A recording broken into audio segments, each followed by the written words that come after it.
A $3 million inheritance, a toxic family, a greedy husband. Sometimes, the greatest revenge is simply watching karma unfold. How much did you get to inherit? My husband Simon asked me that on the night of my father's funeral.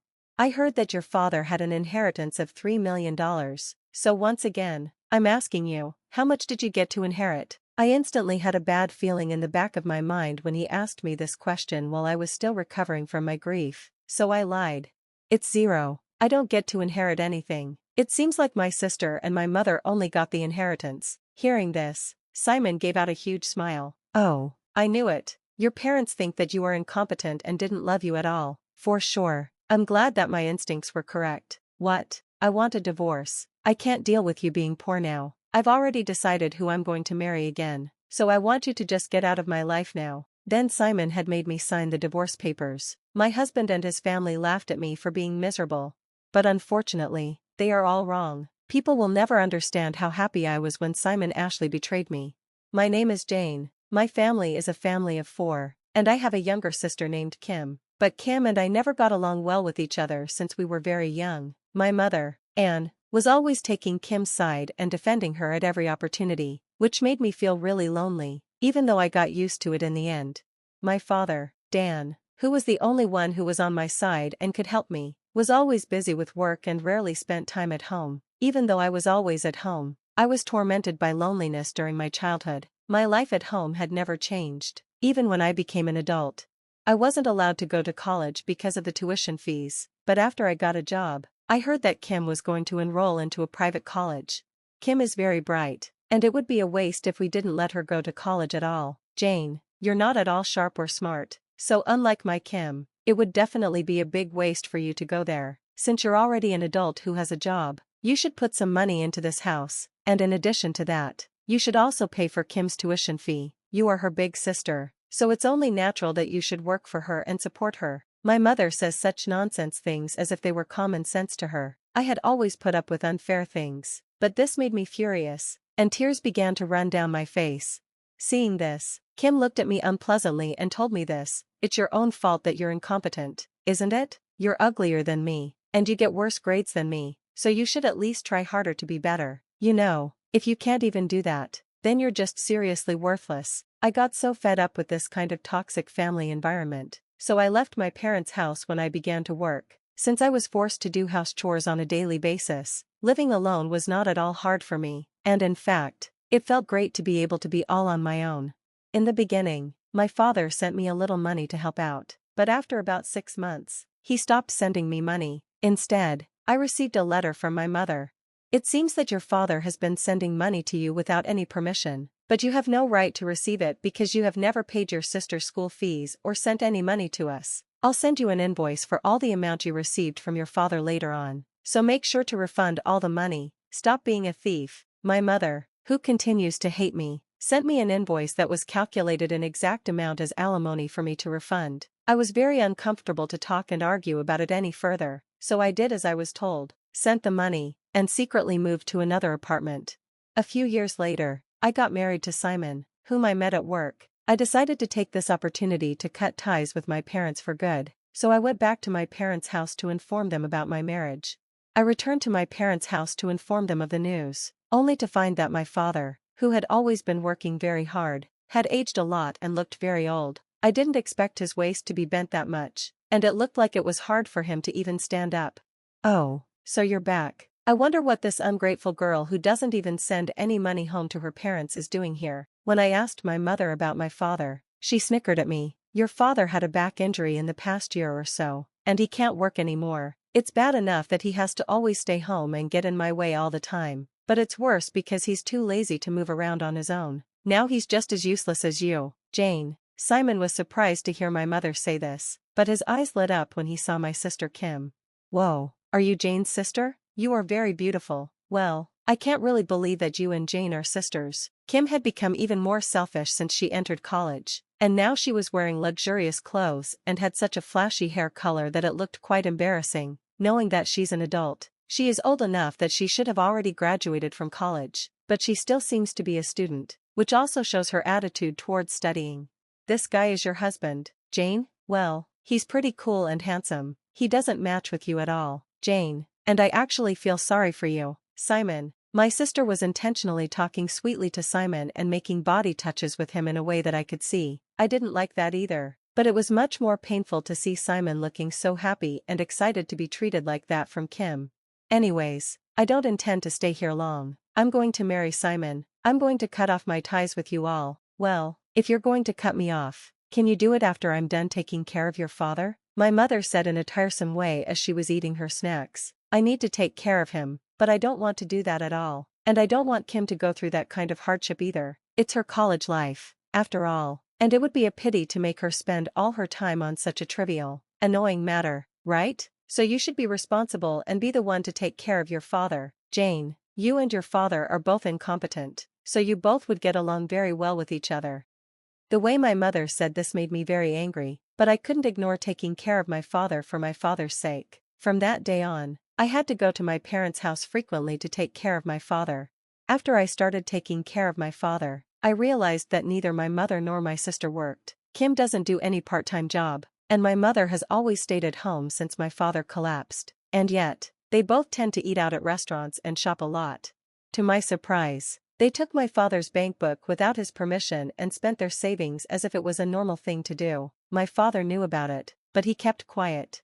Dad, they'll continue to do this if we don't do something about it. You know, if you knew about this, why didn't you tell me right away? Even if I told you, Jane, they would never think that they did something wrong and apologize about it. So I didn't want this to be a burden to you in any way. I've already put you through so much. My father was always working, but it was for the sake of our family. He was the only one in the family who loved me very much. I wanted to just help him somehow.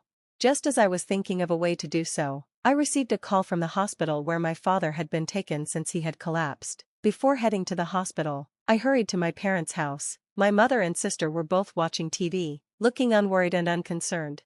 The hospital called me. Father collapsed, didn't he? Why are you both just sitting still? What an exaggeration to even say that he collapsed. He just fell down in the hallway and hit his head. The ambulance took him to the hospital, so I'll leave the rest to you. We need to go to the hospital. I'm worried about father. Shut up. If he doesn't make it, then the insurance will pay for it. What are you getting so emotional about? My mother just said that and turned her gaze back to the TV again. Disgusted, I left them both and headed for the hospital.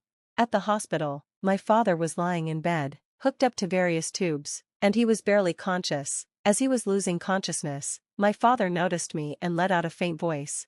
I'm sorry for being so sudden. I'm sure I'm just being punished. I was an unfit father because I couldn't protect you from our family. With saying these as his last words, my father closed his eyes. I don't care about that, Dad. I love you, so please get well soon, okay? I desperately held my father's hand at his bedside, but he never held it back again. A week later, I received a call from a lawyer who had my father's will. He told me that the will contained information about my father's inheritance. According to the will, you, Jane, are to inherit $3 million. $3 million? I couldn't believe what I was hearing. In fact, it seemed that there was another bank book that my father had hidden apart from the savings book my mother had taken from him, in which $3 million were being kept. He also wrote a note that he would not tell any other family members about this. I guess this was his own way of trying to take care of me after I inherited the money. I was again moved by my father's kindness. Then I had to go back to my parents' house to retrieve the hidden bank book. My mother and sister were waiting for me at the front door, standing like they were the queens of the house. What are you doing here now? Did you come to scavenge for things because Dan died? How despicable. Everything in the house is mine and my mother's to inherit, this house, the car, everything, so don't come here like a thief. I could never talk about my inheritance with these people who would never even try to listen to me. Wait a minute, I'm just here to collect father's memorabilia. Besides, shouldn't I inherit at least a small share? Then my mother pulled out a document and showed it to me. It was another will. The will said that my mother and sister would inherit all of my father's estate. It was written, but the handwriting was clearly my sister's handwriting. It was hard to believe that it was the handwriting of my father, who had a very unique, distinct handwriting. I couldn't really read the will very well since Kim didn't have a really good handwriting. Are you trying to say that this is father's will? Your thoughts won't matter because this is the will. I have already informed all the details to all our relatives, and all the neighbors know about it too. It's impossible to accuse anything now. My mother wouldn't even let me take a step into the house, knowing that I knew that this was a fake will. When I gave up and went home that day, Simon was waiting for me at home. Were you at your parents' house? If you had told me, I would have gone with you too. What a shame. I wanted to see Kim. Why are you so concerned? And how is any of this related to you, Simon? I went there to receive father's inheritance, but they both kicked me out. Whoa. How much did you all get to inherit from your father? I don't know how much it is in total, but the house, land, and everything was all in his name, so the total amount must be pretty significant. I see. Then how much is your share of the inheritance, Jane? After saying that much, I closed my mouth. I shouldn't tell him the truth here. My instincts told me that there was no inheritance for me. It was going to be split between just my mother and sister. Hearing this, Simon suddenly brought the divorce papers from his room and presented them to me.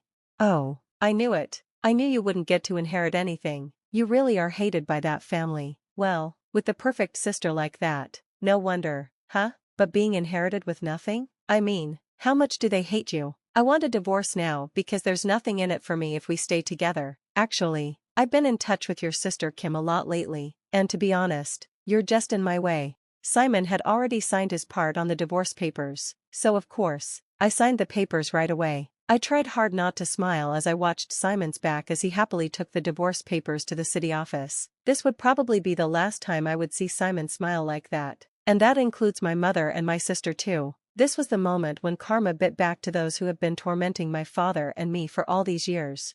Later that day, I consulted with the lawyer who had taken care of my father's will and asked him to come with me to my parents' house. There, when I showed both my mother and my sister the real will, their usual relaxed expressions turned blue, and they read it over and over again.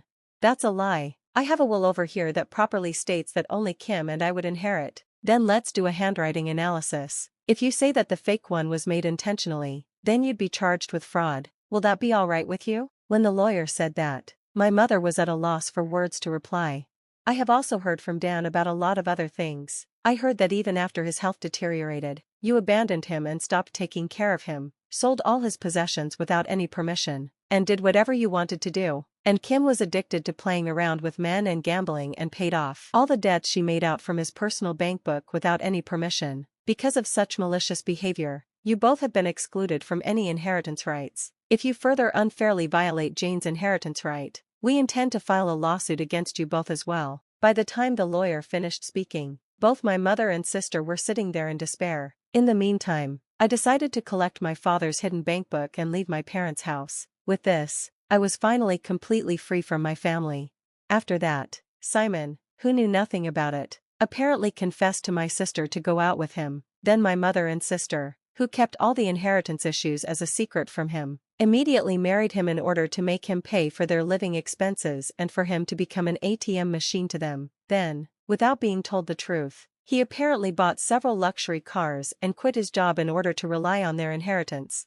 After some time, Simon noticed something strange. Finally, he had realized that they had no inheritance and rushed to contact me. Jane, I was wrong. You're all I have. I want to start over. Well, I don't need you. And besides, you have Kim now. You have to take care of your wife properly, okay? I only told him that and gently hung up the phone. In fact, a few minutes before Simon called, I had received a call from Kim as well. You've ruined my life. Simon quit his job and went on a shopping spree like a fool as soon as he and I got married. I can't believe that a man who only cares about money became my husband. Because of him, my family name is ruined. So what are you going to do about it? I spoke slowly to my sister, who was screaming hysterically. Kim, you're the one who is only interested in money too, just like him. I think you're a matching couple. You know, besides, I heard that you and Simon got along very well while Simon and I were married. You should just be happy with the fact that your love came true. I'll file a claim for compensation for the affair later though, okay? From now on, let's contact each other through our lawyers. I never, ever want to hear from you again. Hey, I'm your sister, and you're not even treating me like family. Don't make me laugh. You're the one who didn't treat me like family. Saying that, I hung up on my sister. I blocked her calls and never heard from her again. I was finally free. Now I built a house with my father's inheritance and moved into it. I have found a new job as an office clerk, and I'm enjoying a busy but fulfilling life on my own. Sometimes I do feel lonely, but I have my family to take care of me. I'm going now, Dad. I felt my father smiling gently over me as I looked at the picture of my father on the wall of my house.